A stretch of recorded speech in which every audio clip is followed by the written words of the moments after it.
There is a strange and haunting paradox that governs human behavior. The less attention we give, the more power we seem to hold. The act of ignoring, of retreating, of withholding presence, creates an invisible gravity that pulls others closer. It is as if absence itself becomes a force, more potent than words, more persuasive than charm, more intoxicating than love. We live in a world obsessed with attention. Every moment, someone is competing for it, on screens, in conversations, in the quiet struggle of relationships. Attention has become the most sought-after form of currency, and in this economy of validation, the one who withholds it becomes the master of others' emotions. Niccolò Machiavelli, centuries ago, understood this law long before social media or modern psychology. He saw that control was not always achieved through conquest, but through restraint. To ignore strategically was to make others chase, to make them question, to make them need.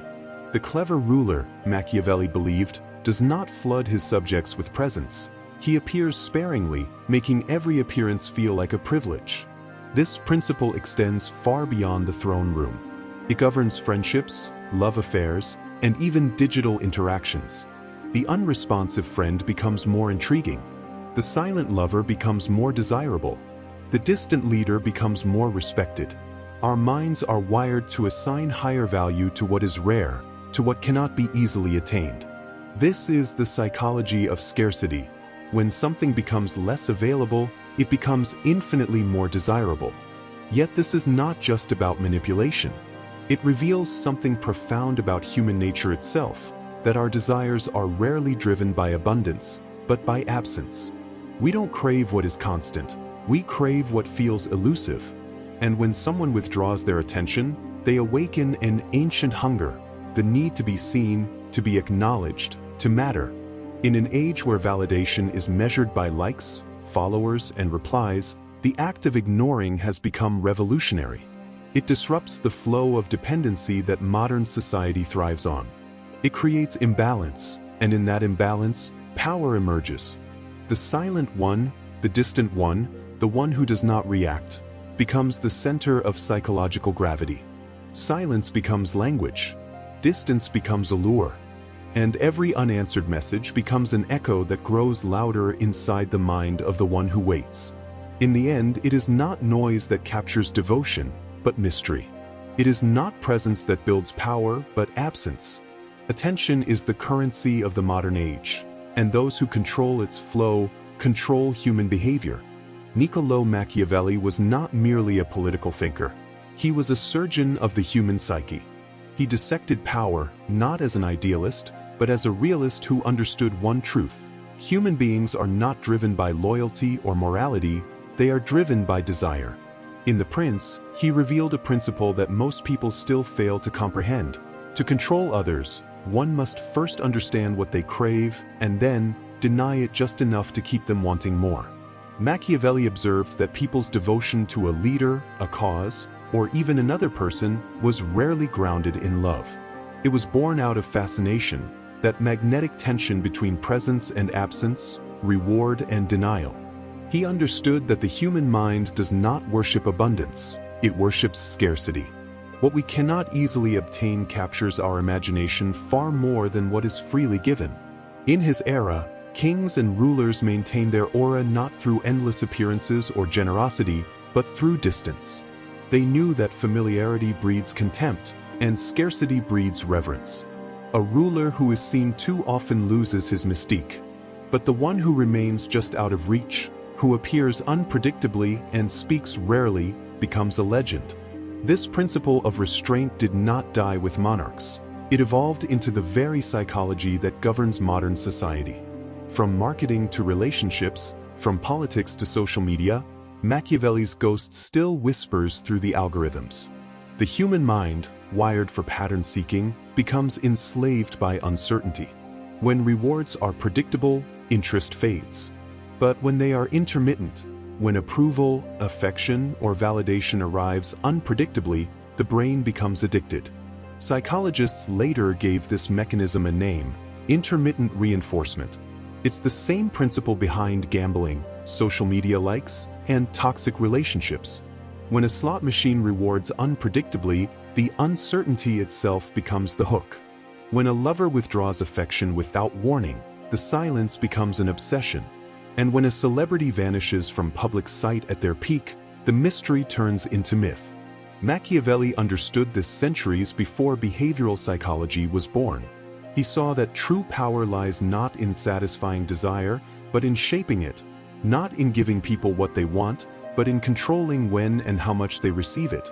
A wise ruler, he wrote, must know when to appear merciful and when to appear cruel. The word appear is key. Power is a theater of perception, not a fact of substance. The one who controls the illusion controls the crowd. In the digital age, the principle of restraint has simply changed costumes. The influencer who disappears from social media, only to return with silence-breaking content, captures more attention than those who post daily. The politician who withholds statements fuels speculation and intrigue. The billionaire who never explains his motives becomes a mythological figure of ambition. Even in personal life, the same dynamic governs our attachments. When someone gives us constant validation, we take it for granted. But when they become unpredictable, distant one day, attentive the next, our emotions spiral. We begin to crave not the person, but the uncertainty they create. This psychological tension is what Machiavelli called the art of appearing indispensable. Power in his world was not brute force. It was the mastery of perception, the ability to evoke longing, to remain just beyond reach, to let others project their fantasies onto your absence. Because when people cannot fully grasp you, they invent you, and what they invent is often far greater than what is real. Machiavelli's lesson echoes across time. To command desire, you must resist the temptation to satisfy it. To lead minds, you must let them wander. And to become truly powerful, you must learn the oldest law of influence, the law of restraint. For in a world drowning in noise, the one who withholds his voice becomes the loudest of all. Human desire has always been a paradox. The moment something becomes unavailable, our mind turns it into an obsession. It's as if the human psyche was designed not to rest in contentment, but to chase what eludes it. This paradox isn't poetic, it's biological. Our brains are hardwired to find pleasure not in having, but in wanting. At the core of this lies a powerful chemical, dopamine. Most people misunderstand it as the pleasure molecule. But dopamine is not released when we receive rewards. It spikes when we anticipate them. The thrill of uncertainty, that haunting feeling of not knowing whether we'll succeed, whether they'll respond, whether we'll win, this is what hooks the mind. It's the tension, not the resolution, that enslaves us. When someone ignores us or pulls away, our mind interprets it as a threat to social survival. Evolutionarily, rejection once meant danger, isolation from the tribe, loss of protection, exclusion from belonging. The same ancient alarm still echoes in our modern psychology. Ignorance or absence doesn't just sting emotionally, it activates our reward system to chase harder. The less we get, the more we want. In neuroscience, this is known as the intermittent reward cycle. When rewards come unpredictably, the brain's dopamine levels surge far higher than they do from consistent gratification. It's why gamblers keep pulling the lever. It's why people check their phones obsessively, waiting for that one notification. And it's why emotional distance, deliberate or accidental, can turn affection into fixation. Social psychology gives this phenomenon a name: psychological reactance. It's the instinctive resistance that arises when our freedom feels restricted. Tell someone they can't have something, and it instantly becomes the one thing they desire most. When someone withdraws attention, our mind rebels, not just emotionally, but cognitively. It begins to rewrite reality, convincing itself that what is withheld must be of greater value. The less accessible it becomes, the more significant it feels. This is why rejection doesn't extinguish attraction, it intensifies it. We crave resolution, closure, the restoration of equilibrium. The mind cannot tolerate unfinished stories. In relationships, this creates a vicious cycle. Silence amplifies longing, distance breeds idealization, and absence becomes a stage for fantasy. We begin to worship the very thing that hurts us because pain itself becomes proof of meaning. Psychologists studying attachment theory observed this pattern vividly. In experiments with infants, when caregivers alternated between affection and neglect, the children became anxiously attached, clinging tighter, crying louder, desperate for attention. The same principle governs adult relationships. The inconsistent lover, the cold friend, the distant mentor, all command emotional gravity because their unpredictability keeps the brain addicted to possibility. But obsession isn't confined to love. It operates at every level of society. In politics, leaders who withhold access or remain selectively visible generate magnetic authority. Their silence invites projection. People fill the void with imagination, turning them into symbols rather than mere humans. In media, scarcity builds mystique. Celebrities who vanish create more noise than those who never stop speaking. The pattern repeats endlessly. Distance equals power. Even marketing exploits this same circuitry. Limited time offers, exclusive access, invitation-only platforms. They weaponize scarcity to trigger psychological reactance. When something seems just out of reach, the mind inflates its value. We are trained to chase, not to question. And as Machiavelli predicted centuries ago, those who understand this cycle, who can provoke desire without ever satisfying it, hold psychological dominance over the masses. Every mechanism of control depends on this human weakness, our inability to resist the uncertain. Society, through every institution and influence, understands this at a primal level. It gives us enough to hope, but never enough to rest. Enough illusion to keep us engaged, but not enough truth to set us free. We are not addicted to pleasure, we are addicted to pursuit. And those who know how to stay just out of reach can make others follow indefinitely. Whether in love, politics, or power, the formula never changes. Make yourself scarce, make yourself unpredictable, and the world will orbit around your absence. The greatest control is not gained by force, but by silence. Not by giving, but by withholding. Because the human mind, endlessly craving what it cannot have, becomes a servant to its own hunger. In the end, Machiavelli's insight meets modern neuroscience in one chilling truth: the less you give, the more they need. Power no longer wears a crown. It doesn't sit in thrones or whisper behind palace walls. Today, it glows from screens, small, silent rectangles that command our eyes, shape our thoughts, and sell our attention to the highest bidder. The battlefield has shifted. What used to be fought through conquest or charisma is now waged through algorithms. And in this digital kingdom, attention has become the new currency of control. Machiavelli once wrote that power lies not in love, but in fear and fascination. He believed that the ruler who keeps his distance, who reveals himself rarely, commands far greater loyalty than one who is always present.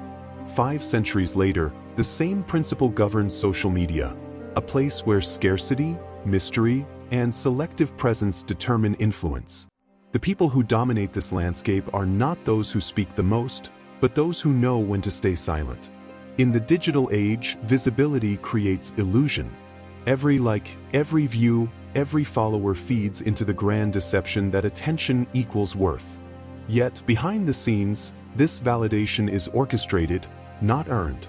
Platforms are designed with Machiavellian precision. They understand the psychology of obsession, the dopamine of unpredictability, the craving for recognition that keeps us scrolling. Every notification is a whisper, someone sees you. Every silence, a calculated wound, someone doesn't.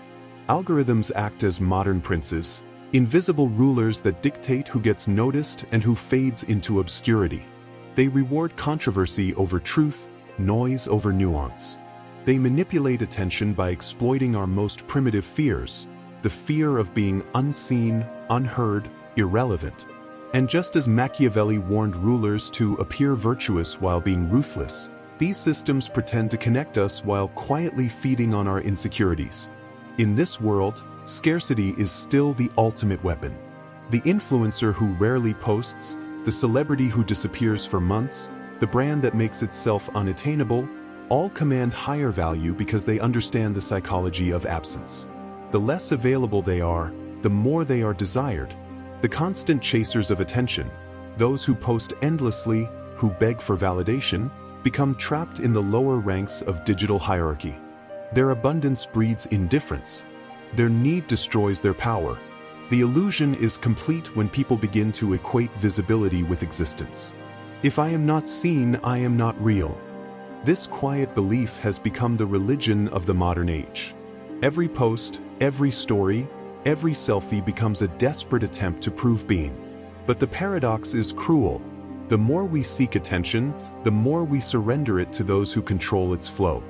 We become addicts, trading our silence, our time, our peace for fleeting moments of recognition. And the system thrives on that dependence. Social media doesn't just connect people, it conditions them. It rewards obedience with visibility and punishes rebellion with invisibility. Just as rulers once granted favor to loyal subjects, algorithms now grant reach to compliant users. It's not a network, it's a digital monarchy disguised as democracy. The truth is, Machiavelli would have admired this design. He would have seen in it the perfect evolution of power, subtle, psychological, invisible.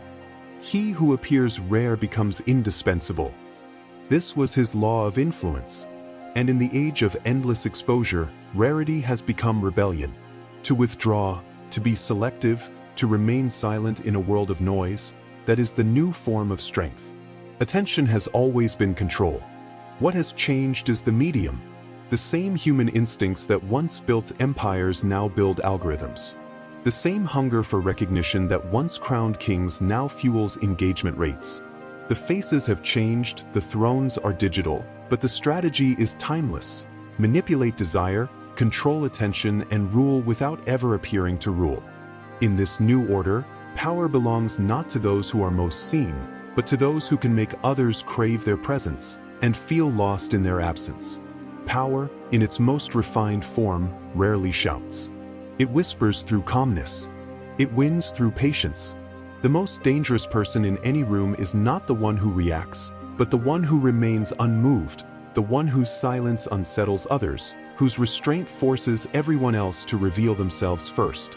This is the essence of emotional strategy, detachment as dominance. Machiavelli understood that the human mind is easily disarmed by composure.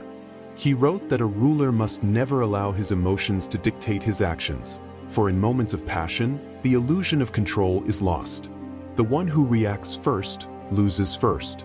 Emotional mastery was not about suppressing humanity, but weaponizing it, transforming one's inner chaos into calm precision. The ruler who appeared unshaken inspired fear and fascination because mystery is the oxygen of authority. This law extends far beyond the courts of Renaissance Italy. History is filled with figures who practiced the art of controlled indifference. The Stoic emperors of Rome, like Marcus Aurelius, ruled through restraint rather than rage. Their calm in chaos made their enemies uneasy. In the modern world, leaders and negotiators understand the same principle. The one who pauses, who withholds response, gains power. Even in personal relationships, the same invisible hierarchy emerges. People chase those who seem least affected by them. Emotional distance creates demand. The appearance of self-sufficiency breeds attraction, respect, and even obsession. It is not cruelty, it is control. To show less emotion is to reveal less weakness. Every reaction gives others information: your fears, your hopes, your insecurities. The person who responds impulsively becomes predictable. The person who doesn't react becomes a mirror, forcing others to confront their own uncertainty. This is the silent game of power, to lead others into revealing themselves while you remain unseen.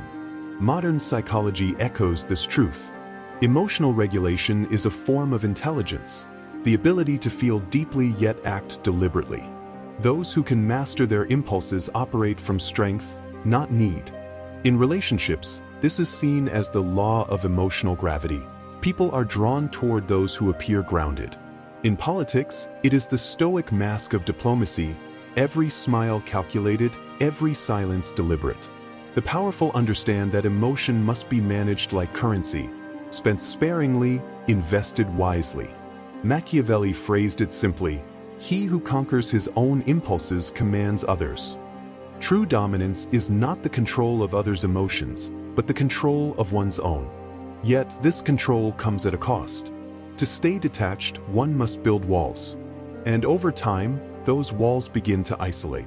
The same calm that intimidates others can also imprison its master. The emotionally detached walk a thin line between strength and emptiness. When every response becomes strategy, when every silence becomes performance, something human begins to fade. The warmth that once connected becomes calculation. The laughter that once flowed naturally becomes rehearsed. The person who wins every emotional battle eventually discovers a quiet defeat, the inability to feel freely. In the end, the art of emotional detachment is both a shield and a cage. It protects the mind but can starve the heart. Machiavelli taught how to rule the world, but he also hinted at a darker truth, that in mastering the game of manipulation, one risks losing the capacity for sincerity. The one who learns to control love, fear, and admiration may never truly experience them again. Strategic detachment is not about becoming emotionless. It's about mastering emotion before it masters you. But when control becomes obsession and strategy becomes identity, power turns hollow. The world may bow to your composure, yet in the quiet of your own mind, you may find yourself longing for the chaos you once conquered. There comes a moment in every thinking person's life when they realize that the game was never about winning, it was about keeping you playing. The endless chase for approval, applause, validation, these were never signs of success. They were signs of captivity. Society's greatest trick isn't forcing you to obey, it's making you want to be seen obeying. Every like, every compliment, every nod of recognition becomes another thread in the web that holds your mind hostage. The art of ignoring others, in its truest form, isn't an act of arrogance or detachment, it's the highest form of self-discipline. To ignore not out of pride, but out of peace. To walk away not because you despise the world, but because you no longer depend on it. The Machiavellian understands that power begins not with control over others, but with control over the self. The one who can remain silent in the face of provocation, calm in the storm of judgment, has already transcended the invisible battlefield where most people still fight for attention. Carl Jung called this process individuation, the integration of one's shadow, the confrontation with the inner hunger that constantly seeks recognition. Until you face the shadow, you remain enslaved by it. You post, you perform, you please, not because you want to, but because the part of you that fears invisibility demands it. The fear of being forgotten becomes the silent architect of your choices. But once you see it, once you look into that part of yourself and accept it without feeding it, you begin to taste freedom. You realize that peace was never found in being admired, but in being authentic. Stoic philosophy understood this centuries ago, that true mastery is not about changing the world's opinion, but mastering your reaction to it. Epictetus said, "If you want to improve, be content to be thought foolish and stupid." The weak crumble under judgment. The strong remain still, unmoved, and unshaken. Modern society thrives on emotional dependence. Algorithms amplify your insecurity, corporations monetize your vanity, and social validation has become the new currency of control. But liberation begins the moment you stop needing to be noticed. You become untouchable, not because the world stops judging, but because you stop caring. And in that silence, something extraordinary happens. People notice. They sense your self-sufficiency like a rare scent in a room filled with desperation. You no longer seek their attention, and paradoxically, that's when you command it. The final paradox of power is this: when you no longer need their eyes upon you, the world turns to look. When you no longer beg for acknowledgement, you radiate something deeper than charm, an aura of independence that cannot be faked or stolen. When you no longer need their attention, you become the one they can't ignore.